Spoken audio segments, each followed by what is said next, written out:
Hello friends, welcome to the Urban Parenting Sutras channel. In today's video, we will discuss about the reasons for postpartum depression in mothers and how it can be avoided. ये video काफ़ी important रहेगा, काफ़ी relevant रहेगा सभी new parents के लिए and जो future में पेरेंट्स बनने वाले हैं वो भी इससे काफ़ी लर्निंग ले सकते हैं। एंड इस वीडियो को आप दोनों पेरेंट्स मिलकर देखें। तो अगर आप इस वीडियो को एज अ मदर देख रही हैं, इस वीडियो को यही पॉज करें एंड अपने हस्बैंड को बुलाएं एंड आप इस वीडियो को साथ में देखें, बिकॉज़ आपके हस्बैंड का भी काफ़ी बड़ा रोल रहने वाला है अगर आपको अवॉइड करने हैं ये ट्रिगर जो ट्रिगर करते हैं आपके पोस्टपार्टम डिप्रेशन को। एंड ये एक सीरीज़ ऑफ वीडियोस है in the postpartum depression series. मैं पहले ही एक वीडियो इस सीरीज़ में बना चुका हूँ, अपलोड कर चुका हूँ। उस वीडियो में मैंने बात करी about what is postpartum depression, तो उस वीडियो को आप ज़रूर देखें बिकॉज़ वो वीडियो एक बेस बनाता है बाकी 3 वीडियोस के लिए इस सीरीज़ में। तो चलिए शुरू करते हैं। सो पोस्टपार्टम डिप्रेशन इन मदर्स के 7 मेन रीजंस हैं, 7 मेन ट्रिगर्स हैं जिनको आपको अवॉइड करना है। एंड मोस्टली इनमें जो रीजंस हैं, ये जो ट्रिगर्स हैं वो अवॉइडेबल हैं। तो मैं इन सातों रीजंस को डिस्कस करूंगा एंड उसके बाद मैं आपको ये भी बताऊंगा कि उसमें क्या सॉल्यूशन रहेगा, किस तरह आप उस ट्रिगर को ऑल टुगेदर अवॉइड कर सकते हैं। And like is the case in other diseases as well, in case of postpartum depression also prevention will be better than cure। तो अगर आप इन ट्रिगर्स को, इन रीजंस को अवॉइड कर सकते हैं, you will be able to avoid postpartum depression। तो please इस वीडियो के साथ एंड तक जुड़े रहें, आपके लिए काफ़ी टेकअवेज रहने वाले हैं।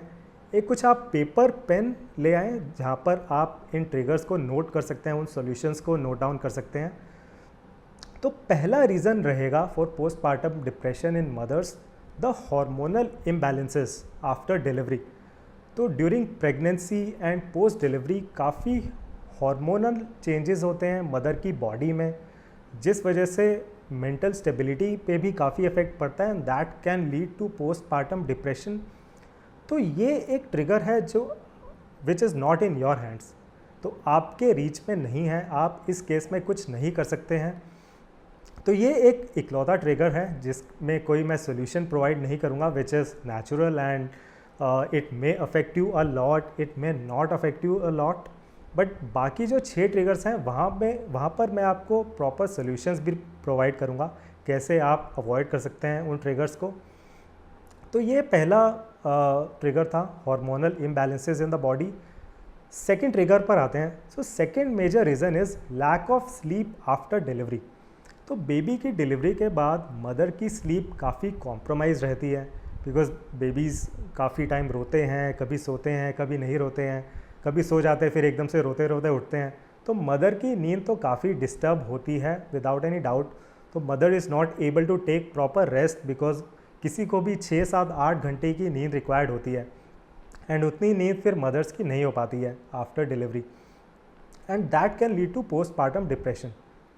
तो इसके मैं आपको 2 सॉल्यूशंस प्रोवाइड करूँगा। पहला सॉल्यूशन रहेगा कि when the baby is going for a nap, you as a mother can also go for a nap.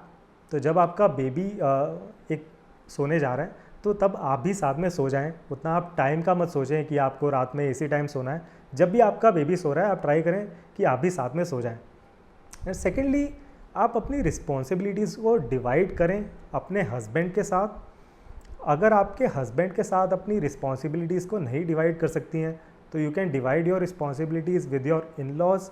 अगर वो भी ऑप्शन नहीं है due to any reason, then you can hire a nanny service as well.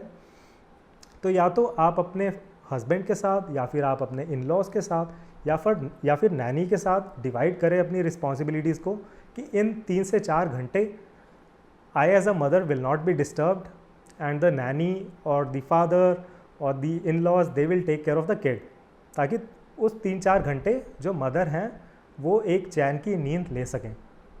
तो इस तरह आप avoid कर सकते हैं lack of sleep after delivery, इस ट्रिगर को। थर्ड रीज़न रहेगा lack of a support system.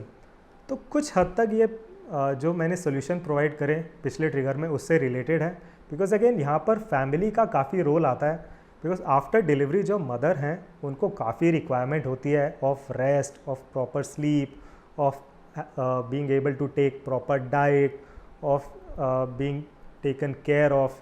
तो ये कुछ रिक्वायरमेंट्स होती है स्पेशली शुरू के 10 से 12 हफ्ते आफ्टर डिलीवरी। तो यहाँ पर फैमिली का बहुत बड़ा रोल होता है। तो अगेन या तो जो हस्बैंड हैं या फिर जो इन लॉज़ हैं, एंड अगर हस्बैंड इन लॉज़ नहीं हेल्प कर सकते हैं, नहीं सपोर्ट प्रोवाइड कर सकते हैं, तो आप एक नैनी को हायर करें। Have a proper support system and that will help you avoid postpartum depression. ये एक बहुत बड़ा रीज़न होता है पोस्टपार्टम डिप्रेशन का कि बेबी के बर्थ के बाद प्रॉपर सपोर्ट ना मिल पाना मदर को। तो ये प्लीज़ आप अवॉइड करें प्रोएक्टिवली। नेक्स्ट रीज़न रहेगा आइसोलेशन आफ्टर डिलीवरी। तो बेबी की डिलीवरी के बाद 2 से 3 महीना at least baby and the mother they are staying in one room. तो कहीं बाहर नहीं जाते हैं वो, कोई भी फैमिली फंक्शन हो they skip the family functions, the mother is not able to spend time with her friends and she is confined to one room. ना उन्हें अच्छा भी नहीं लगता है अगर घर पर कोई लोग आते हैं तो मदर अपने रूम में ही रहती हैं अपने बेबी के साथ। Now what happens is the mother becomes very isolated especially during the first 2-3 months after delivery. Now solution for this is, please as a family, the mother, the father and the kid and बच्चे को आप stroller में ले जाएं। तो as a family please try to go for some walks in the evening or in the morning। तो उस दौरान जो मदर हैं उनकी थोड़ी फिज़िकल एक्टिविटी भी हो जाएगी, because that is also required कि कुछ फिज़िकल एक्टिविटी हो ड्यूरिंग द डे, एंड आपकी बॉन्डिंग भी हो सकती है। आप कुछ अच्छी अच्छी बातें कर सकते हैं वॉक करते हुए एज अ फैमिली, आपको एक बहुत अच्छा एक्सपीरियंस लगेगा वो। तो please go for walks as a family, बहुत ज़्यादा देर के लिए नहीं तो आप 5-10 मिनट के लिए एटलीस्ट जाना स्टार्ट करें, you will really like it. Now this was isolation after delivery. Next is stress of being the perfect mom. तो ये 5वां ट्रिगर है फॉर पोस्टपार्टम डिप्रेशन। तो काफ़ी मदर्स में ये स्ट्रेस रहता है कि they have to provide the best parenting support ever, they will be the best mother ever. तो चाहती हैं कि बेबी कभी क्राई ना करे, अगर बेबी क्राई कर रहा है तो वो एक अच्छी मदर नहीं है, उनको हर चीज़ में बेस्ट प्रोवाइड करना है, काफ़ी एंक्शस रहती हैं वो इस बारे में। तो ये भी एक बहुत बड़ा रीज़न है behind postpartum depression. Now please realise that crying is a way of communication by babies. तो बेबीज़ के लिए एक ये वाओ मोड ऑफ कम्युनिकेशन है कि उन्हें कुछ भी कम्युनिकेट करना होता है with the world, with their mother, with their father, with anyone, they just cry. And इसमें मैं एक वीडियो बना चुका हूँ, providing the link for that video in the I button section. उस वीडियो को ज़रूर देखें, आपको काफ़ी क्लैरिटी मिलेगी and that will be a very pain relieving video for all the new mothers specially. And secondly, altogether striving for the best will add lot of stress to your life। तो आपको इस तरह नहीं सोचना है कि you have to be the best mother, you have to provide the best। See, if you are able to provide decent support to your kid, that will be more than enough। तो इस तरह don't strive for the best, it is just adding more stress to your life। तो going for decent will be the best approach for you। Okay, so please make a note of that। Next trigger is anxiety in mother's.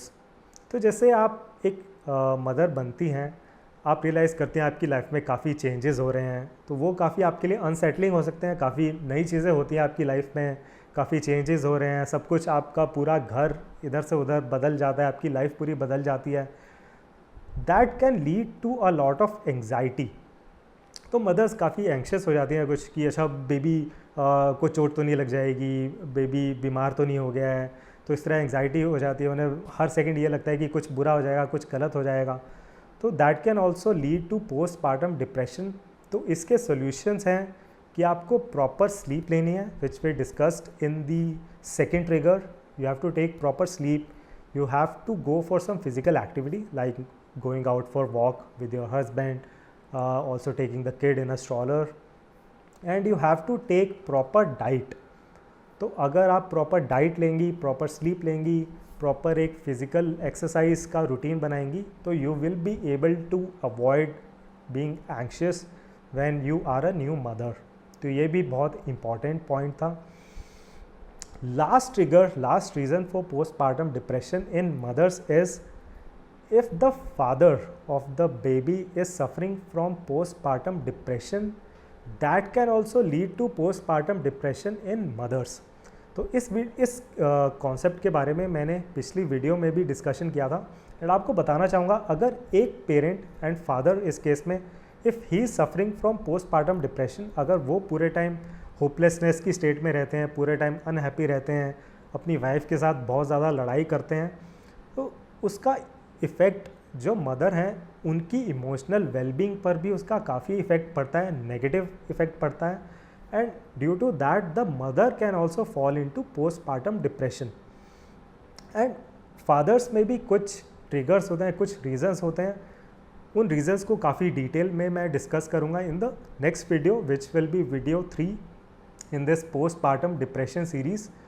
But मैं सब mother's को ये बोलना चाहूँगा, आपने अपना भी ध्यान रखना है कि you are not falling into postpartum depression and you have to take care of your husband as well, that he is also not falling into depression, not falling into postpartum depression.